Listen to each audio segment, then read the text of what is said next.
Potrivit Administrației Naționale de Meteorologie, maxima acestei zile este de 34 de grade, iar pe timpul nopții minimul de temperatură ajunge la 18 grade. Radio Transilvania. Infotrafic. Dacă sunteți la volan, atunci muzei să aflați că traficul rămâne ceva mai aglomerat în zona centrală, pe Bulevardul Eroilor, pe Bulevardul 21 decembrie, în zona pieței Mihai Viteazu, pe strada Horea, pe strada Fabricii, pe Bulevardul București, în zona pieței Gării, pe strada Tăietura Turcului, pe calea Florești, pe calea Moților, pe strada Napuca, în zona pieței Lucian Blaga, pe strada Victor Babeș, în zona pieței Cipariu, pe strada General Traian Moșoiu, pe Bulevardul Nicolae Titulescu, pe calea Turzii, pe strada Observatorului, pe strada Frunzișului. Oricum ar fi, pe orice drumuri ați umbla, rămâneți cât mai atenți la trafic. Din Transilvania. Din Transilvania. În FM, online și pe mobil. Începem o nouă oră cu cea mai bună muzică. Te salut, Cluj, aici e Radio Transilvania, locul unde ascultăm cea mai bună muzică și cele mai faine povești din oraș la mei din Cluj. Astăzi vă invit să discutăm despre informațiile zilei. Sunt Ciprian Aron și vă urez o zi cât mai inspirată cu Radio Transilvania. Începem o nouă oră cu cea mai bună muzică. Special selectată pentru tine. Simți muzica, simți diferența. Radio Transilvania. Asculți Radio Transilvania. Înseamnă că ești acasă. Ești acasă. În Transilvania. 10 și 5 minute, suntem aici în Made in Cluj la Radio Transilvania și vă spuneam că pe această oră aș vrea să discutăm cumva tot despre teme europene sau despre care am mai discutat aici în emisiunea noastră, pe care l-am mai abordat, dar astăzi aș vrea să mergem la un subiect care a provocat societatea europeană în general și societatea românească în mod particular, cu ceea ce a însemnat celebrele fake news-uri, știri false și sigur că da o campanie de dezinformare care probabil că a fost foarte des întreținută și, hai să spunem, dezbătută de noi ca opinie publică, dar probabil că știm foarte, foarte puține sau nu știm exact ce s-a făcut, e adevărat, la nivel de autoritate publică, pentru că ONG-urile și societatea civilă a tras semnale de alarmă. Vreau să le mulțumesc Liv Alendorfean, manager Europe Direct Cluj, pentru prezență și Matei Vrabie, project manager Funky Citizens. Mulțumesc tare mult. Italia, aș vrea să pornim, de pildă, dacă la nivelul comunității europene și la nivelul organismelor din această zonă, dezinformarea e, nu știu, unul dintre leitmotivele activităților de, hai să spunem, sau de preocupare când vine vorba de o astfel de fenomen. Bună ziua și bine v-am regăsit. Mulțumesc pentru invitație. Evident că dezinformarea este una dintre temele majore la nivelul Uniunii Europene. Dezinformarea face parte din războaiele lumii de astăzi, este o parte super importantă și ca atare există preocupări ale Comisiei Europene pentru această tematică. Și nu numai preocupări, inițiative, legi, o să vedem mai departe în detaliu despre ce este vorba, care sunt eforturile făcute în această direcție. Aș vrea să încep însă cu câteva cifre. Conform Eurobarometrului Standard 98, mai mult de jumătate dintre români, 63%, declară că deseori întâlnesc știri sau informații care, în opinia lor, denaturează realitatea sau sunt chiar false. Apoi, 61% dintre români sunt de acord că aceasta este o problemă pentru România, iar 65% apreciază că ele sunt o problemă pentru democrația în general. Așadar, lupta împotriva dezinformării trebuie să fie un efort comun și este un efort comun care implică toate instituțiile europene, dar și societatea civilă și o să vedem celălalt invitat al tău, Ciprian, ce va spune pe tema asta. Ca atare, UE conlucrează și cu platformele online pentru a le încuraja să promoveze surse oficiale, să penalizeze conținutul care se dovedește fals sau înșelător și să șteargă conținutul ilegal și pe cel care ar putea dăuna sănătății sau integrității fizice a oamenilor. Există două inițiative ale Comisiei Europene împotriva dezinformării pe care aș dori să le menționez, și anume platforma EU versus Disinfo, care este proiectul far al grupului operativ e-Stratcom din cadrul Serviciului European de Acțiune Externă, fiind înființat încă din 2015, deci iată că deja de 11 ani. pentru a prognoza, aborda și răspunde mai bine la campaniile de dezinformare în curs ale Federației Ruse, care afectează Uniunea Europeană, statele sale membre și țările din vecinătate.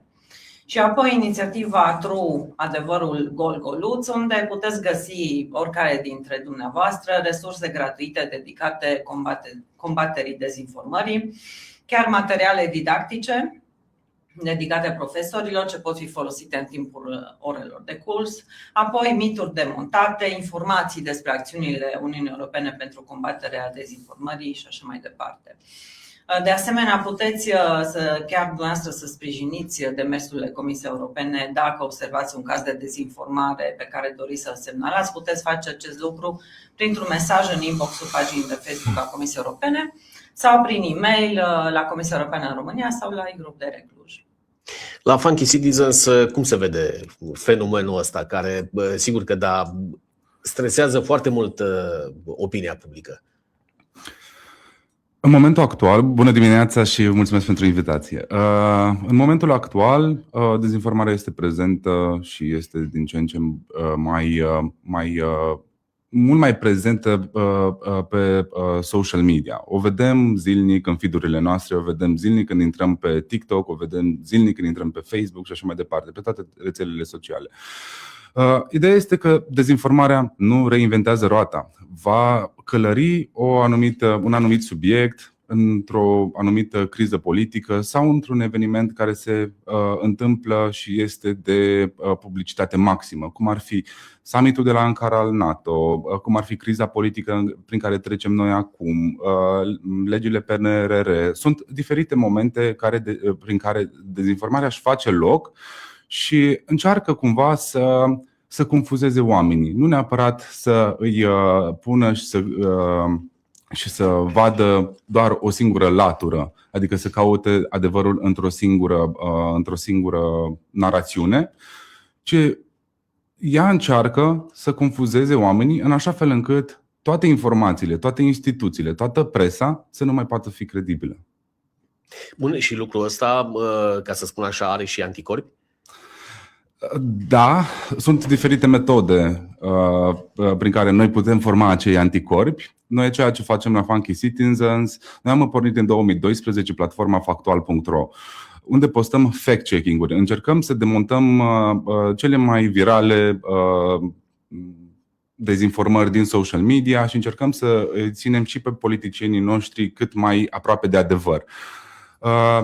După, noi ne ocupăm și cu partea de cercetare. Încercăm să ne uităm la spațiul informațional din România și să încercăm să vedem care sunt trendurile de dezinformare, când lovește dezinformarea, cum o lovește și care sunt actorii statali și non-statali care vor să vină în spațiul informațional în așa fel încât să manipuleze oamenii și să îi pună și să ne polarizeze și mai mult.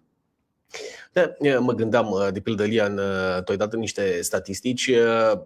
Noi suntem mai expuși decât alți europeni, adică răspundem mai ușor dezinformării? Nu am cifrele comparative ca să pot să-ți răspund foarte concret, dar cred că este un fenomen global. Și mai cred că, într-adevăr, viața noastră digitală a devenit una foarte riscantă, ca să zic așa. Și aici vreau să spun că, din nou, Uniunea Europeană ia măsuri foarte concrete și pot vorbi despre câteva dintre ele. Ideea este că 2026 stă sub semnul consolidării rezilienței democratice în societățile noastre din Europa și există chiar o campanie a Uniunii Europene care este în derulare și care se numește Protejăm ceea ce contează, adică protejăm democrația noastră. Și punem democrația în prim plan, inclusiv în ceea ce privește protejarea vieții noastre digitale, pentru că, așa cum am spus, lumea digitală de astăzi, dincolo de oportunitățile unice, implică și riscuri și ele se referă în special la adresa libertăților noastre democratice. Și mulți cetățeni chiar nu cunosc drepturile și măsurile de protecție pe care Uniunea Europeană le instituie și pe care ei înșiși le-ar putea aplica pentru a avea un spațiu digital mai sigur. Da, apropo, m-aș întoarce la Matei Vrabie. după care o să facem și o foarte scurtă pauză, 2 jingle-uri. În momentul în care, de pildă, aveți, nu știu, niște cifre, niște indici, niște realități pe care le prezentați, autoritățile publice cum răspund? Cât de, nu știu, prezente sunt în efortul vostru? Să vă dau un exemplu în ceea ce observăm noi în social media și să vedem ce fac și autoritățile noastre. Deci, noi publicăm diferite rapoarte prin care arătăm cum sute de conturi pe Facebook, să dau un exemplu, cu milioane de followers postează într-un mod coordonat diferite narațiuni de dezinformare și de clickbait. Acasă în România sau diferite alte pagini de religie, de entertainment, care la un moment dat se transformă în pagini politice și transmit mesaje și narative de dezinformare. Nu sunt nici până în momentul actual, nu știu, date jos sau să se întâmple ceva cu privire la ele. Noi observăm și în ultima perioadă am observat foarte multă activitate a boților din diferite țări. Am documentat săptămânile trecute un caz cu boți din Vietnam pentru un anumit partid din România. Toți boții respectivi, dacă intrăm iarăși pe ei sunt activi. Se întâmplă lucrurile astea zilnic.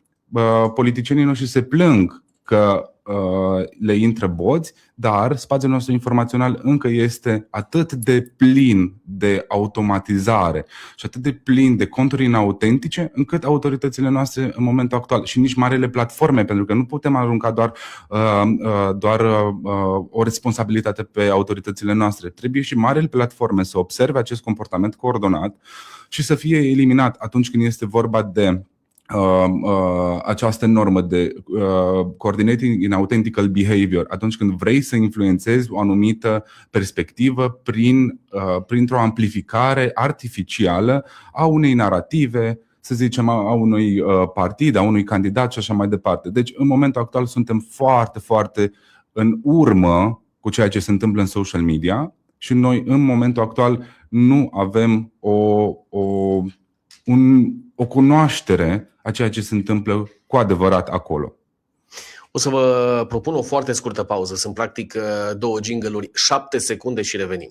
Radio Transilvania. Cea mai bună muzică Și informații locale. Acesta este Made in Cluj. Radio Transilvania. Am revenit aici în povestea noastră. Uite, mă gândeam, Ilia, voi ați avut chiar săptămânile trecute sau chiar săptămâna trecută acea caravană care a mers prin zona metropolitană, în care, sigur, ați discutat despre Europa, despre tot ceea ce înseamnă comunitatea în care ne aflăm. Presupun că, nu știu, un public vizat e și publicul tânăr. Ești optimistă când vezi cum se raportează tinerii la genul acesta de chestiuni? Bineînțeles că publicului tânăr poate că este mai familiar internetul și navighează mai ușor pe internet, dar în același timp este și foarte vulnerabil la dezinformare, e clar. Adică sunt o serie de recomandări pe care le face Uniunea Europeană și pe care ar putea să le aplice și tinerii pentru a se proteja ei înșiși înaintea autorităților naționale sau europene. Și o să menționez câteva. Ce înseamnă când Uniunea Europeană dorește să le protejeze drepturile și să se asigure că tehnologia îi servește și nu invers.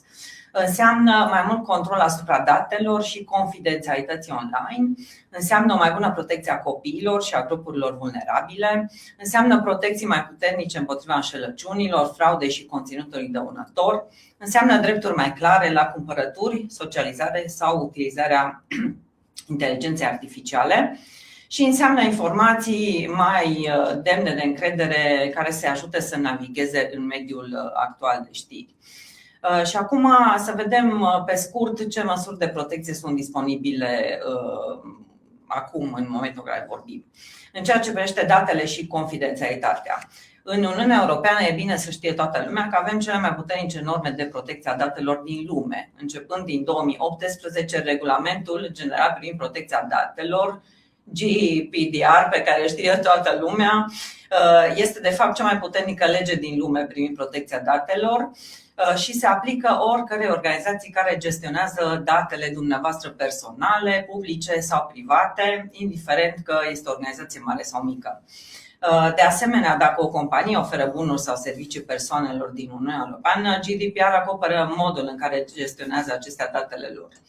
Iar aceste norme nu se opresc la frontierele Uniunii Europene. În cazul în care datele dumneavoastră călătoresc în afara Europei, Uniunea Europeană se asigură că respectă aceleași standarde de protecție.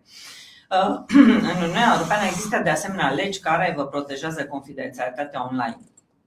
Aceste legi vă păstrează conversația privată, vă oferă control asupra cookie-urilor și vă permit să renunțați la mesajele de marketing nedorite. Așa cum am spus însă, fiecare dintre noi poate să preia controlul asupra prezenței lui online și sunt câțiva pași pe care, dacă îi urmăm zi de zi, putem să ne simțim un pic mai în siguranță. Și aș menționa câțiva pași. Utilizați parole puternice, unice. Gândiți-vă de 2 ori înainte să share-uiți o informație anume. Rămâneți foarte precauți în cazul în care mirosiți o escrocherie online. Citiți înainte de a vă da acordul. Revizuiți setările de confidențialitate și, nu în ultimul rând, dezabonați-vă atunci când vi se pare ceva în neregulă. Recomandările continuă și pe alte paliere, pe cumpărături și servicii online, pe siguranța copiilor, mi se pare un aspect foarte important dacă vorbim de internet. Apoi, pentru utilizarea inteligenței artificiale, tot așa avem câteva recomandări. Informații în care poți avea încredere și în care nu. Și, nu în ultimul rând, sănătatea noastră mentală, pentru că trebuie să vorbim și despre acest aspect. Da, sunt lucruri cât se poate de utile. Apropo de GDPR, eu sper că, dincolo de legislație, Europa să recupereze terenul cu SUA și cu China când vine vorba de tehnologie, că mi se pare că acolo suntem descoperiți și mai cu seamă în zona asta a AI-ului, a tehnologiei. Apropo, Matei Vrabie, mă gândeam, de pildă, cum facem ca, uite, Elia vorbea despre câteva etape în care lumea să știe cam cu ce are de-a face. Dar eu mi-aduc aminte de o situație pe care am trăit-o efectiv, în care ni se cerea, hai să vorbim și noi despre faptul că cel mai bogat om al planetei este la Castelul Bran și să facem o emisiune despre genul ăsta. Și n-am să dau acum toate televiziunile de știri, cred că una singură n-a dat, centrale, care prezentau faptul că Elon Musk e la Bran, s-a luat toată lumea după. Sigur, asta poate trece așa ca o știre nevinovată, inocentă, dar pot fi alte chestii mult mai complicate, nu știu, legate de faptul că seacă Dunărea în momentul de față sau dronele care au ajuns în sud-estul României. Da, lucrurile, cum vă ziceam și la început, nu se reinventează roata, se aplică aceleași tehnici în așa fel încât să se creeze o nouă știre falsă. Pentru cititori, pentru oamenii care văd lucrurile astea în social media, trebuie să-și pună întrebări. Adică, de ce mi-a venit acea informație și ce vrea de la mine? Asta e cel mai important. Și trăim într-o eră în care nu mai contează să zici adevărul, ci contează să fii primul care zice lucrul respectiv. Asta este o mare problemă. Deci trăim într-o paradigmă nouă. Asta face pentru tineri, bătrâni, pentru oricine. În momentul actual, dezinformarea atacă pe oricine și oricine va pica în plasă. Vă zic că un om care lucrează cu datele și pot să zic că și eu am picat în dezinformare, în prada dezinformării. Așa că nimeni nu este pasibil. Toată lumea va întâlni în social media-ul lui diferite enunțuri, cum ar fi Elon Musk este la Castelul Bran. Cum ziceai și tu, dronele din Galați și din Constanța au fost de X parte și așa mai departe. Putem continua cu o listă foarte, foarte lungă, pentru că asta este o inundare a spațiului informațional cu cât mai multe narative de dezinformare. Și ca și cititori care stăm pe social media și uneori cred că stăm pe social media doar ca să primim content de entertainment. Vreau să intru pe social media ca să văd ce fac prietenii mei, ce fac alți oameni și poate să mă bucur, să râd și așa mai departe, să-mi stârnesc o emoție. Dar atunci când dezinformarea vine, noi nu mai suntem în mod ok, hai să verific și lucrul ăsta, pentru că nu stăm tot timpul să verificăm și asta este un adevăr. Dar trebuie să primim cu un om critic. Trebuie să ne facem ca gândirea noastră critică să-și pună câteva întrebări înainte să interacționeze cu acel content, pentru că orice like, orice comentariu, orice share pe care îl dăm, acel content va fi vizibil și pentru alte persoane. Asta face un algoritm. Pe TikTok, atât timp cât eu voi viziona un videoclip de 10 ori pentru că îmi place ce zice acolo, asta înseamnă că eu îi dau un engagement mai mare și va ajunge în alte feed-uri, pentru alte conturi. De aceea, haideți să privim social media ca un spațiu public în care noi trebuie să punem întrebări. Asta este datoria noastră ca și cetățeni, să punem întrebări și să ne punem noi întrebări atunci când vedem dezinformări care vor să ne vândă anumite informații. Pentru că noi suntem în momentul respectiv, noi suntem o entitate care consumă orice ni se dă pe social media. Mai avem 1 minut și jumătate și vreau un mesaj de final de la fiecare. Lia, ce urmează, să zic așa, ca și, nu știu, ca programe, ca engagement în zona asta? Aș încheia cu câteva recomandări privind utilizarea inteligenței artificiale, pentru că știm toți că este un subiect foarte fierbinte și m-aș duce în zona asta ca să rămână ascultătorii cu ceva concret. Și aș spune încă o dată că inteligența artificială oferă multe oportunități, dar este important ca fiecare dintre noi să o folosim în mod responsabil și să îi înțelegem limitele. Uniunea Europeană depune eforturi pentru a se asigura că inteligența artificială rămâne sigură și respectă drepturile cetățenilor, dar iată ce putem să facem noi. Verificați informațiile și gândiți critic, cum zicea și Matei. Inteligența artificială poate face greșeli sau poate furniza informații inexacte. Dincolo de boți și alte campanii orchestrate, se poate întâmpla și acest lucru foarte simplu. Așa că verificați întotdeauna informațiile importante folosind surse de încredere sau oficiale și luați în considerare dacă informația respectivă are sens sau nu. Apoi, altă recomandare, fiți transparenți. Dacă distribuiți conținut generat de inteligență artificială, fiți clar cu privire la modul în care acesta a fost creat și chiar a intrat regulamentul privind acest lucru. Din 2 august trebuie să marcăm conținutul generat de inteligență artificială. Așadar, să fim clar cu privire la modul în care a fost creat acel conținut, mai ales dacă ar putea fi confundat cu conținut real. Apoi, protejați-vă informațiile personale. Unele aplicații de AI colectează informații pe care le furnizați, cum ar fi text, fotografii, documente sau înregistrări vocale. Evitați schimbul de informații personale sau sensibile, inclusiv detalii financiare, date medicale, parole sau documente confidențiale. Și, în ultimul rând, să ținem minte că AI-ul nu este un prieten, un medic sau o ființă umană. Instrumentele AI pot suna conversațional și util, dar nu gândesc, să ținem minte acest lucru, nu înțeleg emoțiile și nu iau decizii așa cum fac oamenii, așa încât utilizați AI-ul ca instrument pentru a vă sprijini judecată și nu pentru a înlocui. Matei Vrabi, tot așa un mesaj de final, apropo, rămânem optimiști în direcția asta?